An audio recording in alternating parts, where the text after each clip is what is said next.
नमस्कार, आपके अपने YouTube channel REET education hub में आपका हार्दिक स्वागत है।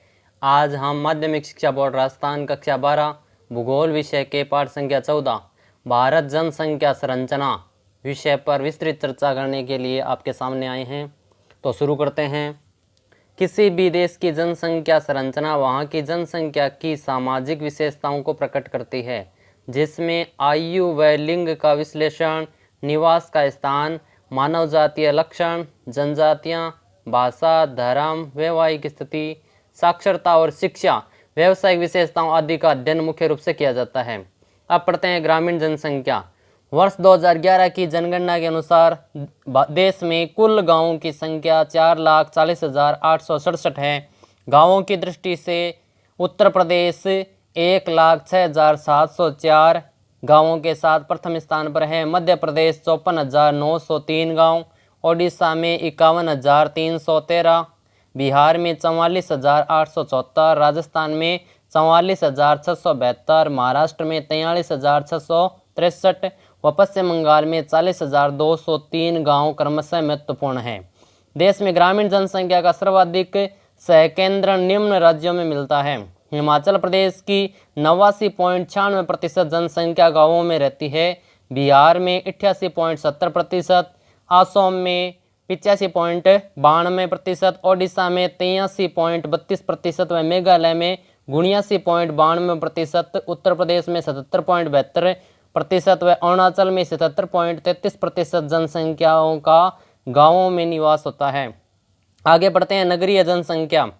सन 1981 की जनगणना के अनुसार भारत में विभिन्न आकार वाले 3,245 नगर थे, जिनमें 19.50 करोड़ जनसंख्या निवास करती थी। इस प्रकार देश की कुल जनसंख्या में नगरीय जनसंख्या का अनुपात 23.4% था। सन 1931 तक नगरीय जनसंख्या की वृद्धि प्राकृतिक वृद्धि के समकक्ष ही रहती है। आगे बढ़ते हैं। नगरीय जनसंख्या राज्य स्तर 2011 की जनगणना के अनुसार सन 2011 की जनगणना के अनुसार भारत में नगरों की कुल संख्या 7,935 है। नगरों की संख्या की दृष्टि से तमिलनाडु 721, उत्तर प्रदेश 648, मध्य प्रदेश 364, महाराष्ट्र 256, कर्नाटक में 220, गुजरात में 195 तथा राजस्थान में 185 नगर है। जिसकी दृष्टि से ये सारे राज्य वो महत्वपूर्ण स्थान रखते हैं। सन 2011 की जनगणना की संरचना में नगरीय जनसंख्या का उच्च प्रतिशत दर्ज करने वाले राज्य इस प्रकार रहे हैं। मिजोरम में 51.51% जनसंख्या है वो क्या है, नगरीय होती है, एवं न्यूनतम हिमाचल प्रदेश में 10.4% मिलती है। आगे बढ़ते हैं। लिंगानुपात के बारे में। जनसंख्या में स्त्री पुरुषों की संख्या के अनुपात को लिंगानुपात कहते हैं। लिंगानुपात को ज्ञात करने का सूत्र पढ़ते हैं। तो लिंगानुपात बराबर कुल स्त्रियों की जनसंख्या बट्टे कुल पुरुषों की संख्या इंटू 1000।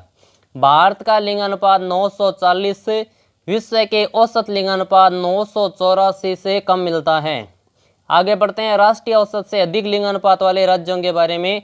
तो केरल 1084, तमिलनाडु 995, आंध्र प्रदेश 992, पांडिचेरी या पुदुचेरी 1031, लक्षद्वीप 945 आदि केंद्र शासित प्रदेशों में अवरोही क्रम में उच्च लिंगानुपात दर्ज किया गया है। आगे बढ़ते हैं। राष्ट्रीय औसत से कम लिंगानुपात वाले राज्यों के बारे में। तो सबसे कम लिंगानुपात होता है हरियाणा का 877, जम्मू कश्मीर में 883, सिक्किम में 889 व केंद्र शासित प्रदेशों में दमन दीव का सबसे कम है 618, दादरा एंड नगर हवेली का 775 तथा चंडीगढ़ में 818 लिंगानुपात को पाया जाता है। वर्ष 2001 व 2011 की अवधि में 3 बड़े राज्यों बिहार, जम्मू कश्मीर तथा गुजरात तथा 3 केंद्र शासित प्रदेश दमन दीव, दादरा नगर हवेली तथा लक्षद्वीप में लिंगानुपात के अनुपात में कमी आई है। सर्वाधिक गिरावट दमन दीव में आई है, जहां पर वर्ष 2001 और 2011 की तुलना करते हैं तो 92 जो स्त्रियां हैं वो कम पाई गई है 2001 की तुलना में। एक दशक में सर्वाधिक वृद्धि मिजोरम में व सबसे कम वृद्धि उत्तराखंड में हुई है। राष्ट्रीय राजधानी क्षेत्र दिल्ली में लिंगानुपात में भी वृद्धि दर्ज की गई है 2011 की जनगणना के अनुसार। आगे बढ़ते हैं। भारत में लिंगानुपात 1901 से 2011 के मध्य।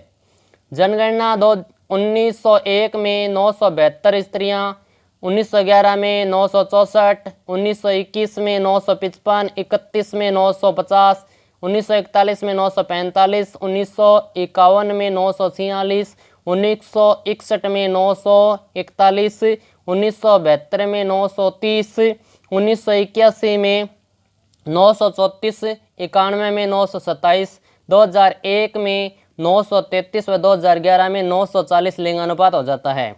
अब पढ़ते हैं भारत में लिंगानुपात के कम होने के कारण बालिकाओं की अपेक्षा बालकों को प्राथमिकता देना, बाल विवाह के कारण प्रसव काल में ही मृत्यु, स्त्रियों की आर्थिक स्वतंत्रता, बालिका शिक्षा का अभाव, बढ़ता हुआ नगरीकरण, ये सारे लिंगानुपात के कम होने के कारण हैं। आयु संरचना पढ़ते हैं। देखिए, किशोर आयु वर्ग 15 वर्ष से कम आयु है। प्रौढ़ 15 से 55 वर्ष की आयु वाले प्रौढ़ जनसंख्या में आते हैं। वृद्ध जनसंख्या 60 वर्ष से अधिक आयु वाले लोगों की होती है।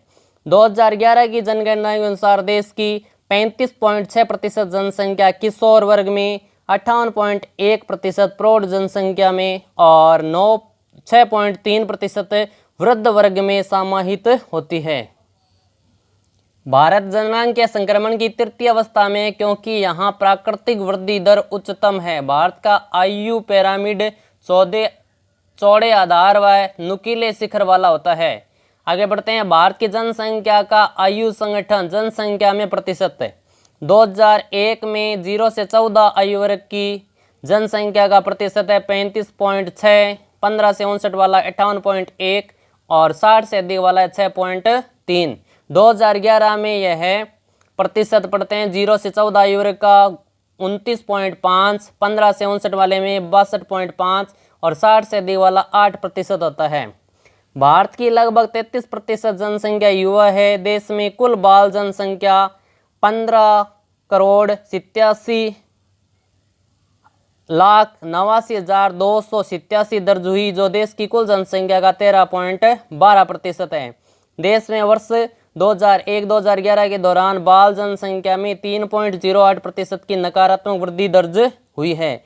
कुल बाल जनसंख्या की दृष्टि से उत्तर प्रदेश 2,97,00,000 तथा बिहार 1,85,00,000 राज्य प्रमुखतः प्रथम व द्वितीय स्थान पर रहे हैं। किंतु कुल जनसंख्या में बाल जनसंख्या के प्रतिशत की दृष्टि से मेघालय 18.75, बिहार 17.90, जम्मू कश्मीर 16.01, झारखंड 15.89, राजस्थान 15.31, मिजोरम 15.17 राज्यों का स्थान रहा है।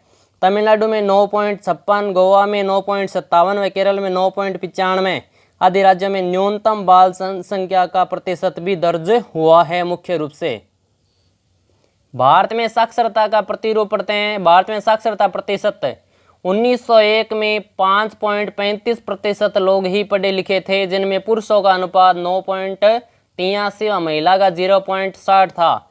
यह बढ़कर 2001 में कुल जो साक्षरता है वो 64.83% हो गई, जिसमें पुरुष 75.26% व महिलाएं 53.67% साक्षरता मिलती है।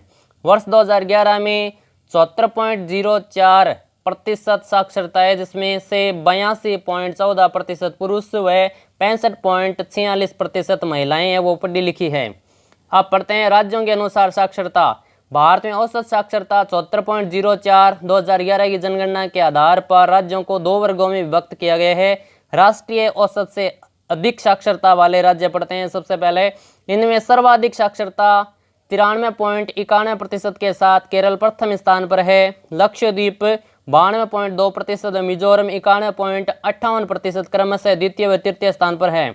पुरुष साक्षरता में लक्षद्वीप 96.11% के साथ प्रथम स्थान पर व केरल 96.10% द्वितीय स्थान पर रहे हैं। महिला साक्षरता की सर्वोच्च दर केरल में मिलती है 92% के आसपास। राष्ट्रीय औसत से कम साक्षरता वाले राज्य पढ़ते हैं। बिहार राज्य में साक्षरता 63.82%, जो सभी राज्यों से न्यूनतम है। जम्मू कश्मीर में 68.74, राजस्थान में 67.06%, मध्य प्रदेश में 70.63%, उत्तर प्रदेश में 69.72%, झारखंड में 67.63%, ओडिशा में 73.45%, अरुणाचल में 67%, असम में 73.18% आदि मुख्य हैं। भाषाई वर्ग पढ़ते हैं। देखिए, विदेशी विद्वान ग्रियर्सन के अनुसार देश में 1903 से 1928 तक हुए सर्वेक्षण के अनुसार भारत में 197 भाषाएं और 544 के लगभग बोलियां बोली जाती थी। भारतीय संविधान में 22 भाषाओं को अनुसूचित किया गया है। भारतीय भाषाओं को उनकी बोली व उत्पत्ति के आधार पर 4 समूहों में वर्गीकृत किया गया है। मुख्य रूप से पहला वर्ग है इंडो यूरोपियन, दूसरा द्राविडियन, तीसरा साइनो तिब्बतियन व चौथा ऑस्ट्रो एशियाटिक जो भाषाएं हैं उनके रूप में इनको वर्गीकृत किया गया है। देश की 98% भाषाएं प्रथम 2 समूहों से संबंध रखती है। 18वीं शताब्दी में ब्रिटिश काल में फारसी व उर्दू भाषा के स्थान पर सरकारी कार्यों में अंग्रेजी भाषा का प्रयोग किया जाने लग गया। विश्व में अंग्रेजी व चीनी मंत्रित भाषा के बाद हिंदी तीसरी सबसे बड़ी भाषा है जो 337.3 बिलियन जनसंख्या की भाषा होती है। देश की अन्य प्रमुख भाषाओं में बंगाली 8.3%, तेलुगु 7.87%, मराठी 7.45%, तमिल 6.32%, उर्दू 5.18%, गुजराती 4.85% आदि लोगों के द्वारा बोली जाती है। देश में 1% से भी कम जनसंख्या वाली भाषाओं में सिंधी, कोंकणी, मणिपुरी, कश्मीरी, संस्कृत व नेपाली है। वर्ष 2011 की जनगणना के अनुसार हिंदी 48.69 करोड़ लोगों के द्वारा बोली जाती थी। प्रमुख भाषाओं के आधार पर भारत को 12 भाषाई प्रदेशों में विभाजित किया जा सकता है। आगे बढ़ते हैं धार्मिक संरचना। धार्मिक संरचना वर्ष 2011 के अनुसार 69.56% लोग हैं वो हिंदू है, 14.31% मुस्लिम धर्म के, ईसाई धर्म के 2.36%, सिख 1.74%, बौद्ध 0.77%, जैन 0.41% व अन्य 0.85% के आसपास होते हैं। भारत में वर्ष 2011 की जनगणना का 79.56% भाग हिंदू धर्मावलंबी है। देश में हिमाचल प्रदेश 95.43% में सर्वाधिक हिंदू जनसंख्या व मिजोरम 3.55% अल्प हिंदू जनसंख्या वाला राज्य है, जबकि 2011 के अनुसार कुल जनसंख्या में 14.31% मुस्लिम धर्मावलंबी है। इसका सर्वाधिक सहकेंद्रण लक्षद्वीप में 94.92%, जम्मू कश्मीर में 66.97% व सबसे कम प्रतिशत मिजोरम में 1.14% है। जनसंख्या की दृष्टि से सबसे अधिक मुस्लिम जनसंख्या उत्तर प्रदेश में निवास करती है। भारतीय पुरातात्विक सर्वेक्षण विभाग के निदेशक रहते हुए BS गुआ ने 1944 में भारतीय प्रजातियों का वैज्ञानिक वर्गीकरण प्रस्तुत किया, जो इस प्रकार से हैं, पढ़ते हैं। देखिए, पहला भाग उन्होंने निग्रिटो बताया है। ये भारत के प्रथम मूल आदिवासी के रूप में जाने जाते हैं, परंतु कुछ पश्चिमी विद्वानों के अनुसार यह प्रजाति अफ्रीका से बाहर आकर दक्षिणी प्रायद्वीपीय भूभाग के घने जंगलों में आकर रहने लग गई। ये लोग कद में बहुत छोटे होते हैं। इनका सिर छोटा किंतु ललाट उभरा हुआ होता है। ये लोग रंग में काले होते हैं। वर्तमान में ये विशेषकर उत्तर पूर्व के आगामी नागा व झारखंड के बोडगिस जनजाति के प्रकार की विशेषताओं को रखते हैं। दूसरा भाग है प्रोटो ऑस्ट्रेलाइट। गुआ के अनुसार यह भारत की मूल प्रजाति है, परंतु प्रोफेसर हंटन के अनुसार इन लोगों को भूमध्य सागरीय प्रदेश से आया हुआ बताते हैं। वर्तमान में इनकी उपस्थिति मध्य व दक्षिण भारत के पहाड़ी वनों में मिलती है। इनके बाल घुंघराले, होठ मुड़े हुए होते हैं। नाट्य कद के ये लोग गहरे भूरे रंग के होते हैं। मलयालम, मुंडा, संथाल, कोल, भील इन्हीं के वंशज है, ऐसा माना गया है। तीसरा भाग है मंगोलाइड। इनका आगमन चीन व मंगोलिया से माना जाता है। यह प्रजाति लद्दाख, सिक्किम, लाहौल, स्पीति, अरुणाचल प्रदेश, नागालैंड, मणिपुर, मिजोरम आदि में मुख्य रूप से मिलती है। इनका मुंह चपटा, गाल की हड्डियां उभरी हुई और आंखें बादाम के आकृति की होती है। आगे बढ़ते हैं भूमध्य सागरीय। इस प्रजाति का भारतीय संस्कृति में विशेष योगदान रहा है। पश्चिमी विद्वान इसे पूर्वी भूमध्य सागरीय क्षेत्र अथवा दक्षिण पश्चिमी एशिया से भारत में आया हुआ मानते हैं। इस प्रजाति के भी 3 उप समूह हैं, पूर्व भूमध्य सागरीय प्रजाति व पूर्वी भूमध्य सागरीय प्रजाति। चौड़े सिर वाली पश्चिमी प्रजातियां एल्पिनोइड, डिनारिक व आमिनोइड समूह आदि भी चौड़े सिर वाली प्रजातियों में आते हैं। अंतिम बढ़ते हैं नॉर्डिक। यह प्रजाति भारत में सबसे अंत में आई और ईसा की 2री शताब्दी में देश के उत्तर पश्चिमी भागों में ये आकर बस गई थी। धन्यवाद।